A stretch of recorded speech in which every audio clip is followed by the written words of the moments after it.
In this video, we're going to describe places that I never stopped. I might have walked through, but there's no reason for me to do anything.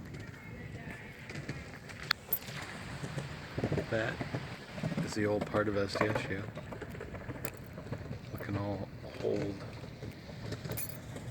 Now, SDSU was created in 1898, but I forget when they moved to what's now called the college area, and I can't really describe it as anything else. It used to be up in University Heights, which is over by Hillcrest. It was a teacher's school. That is our beautiful library. Good old 1960s construction. Looks like a jail. There's some sidewalk I walked on. I walked on that sidewalk. Walked over here.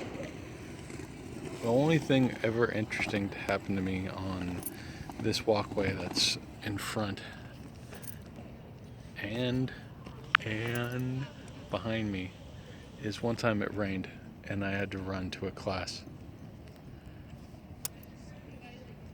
The end.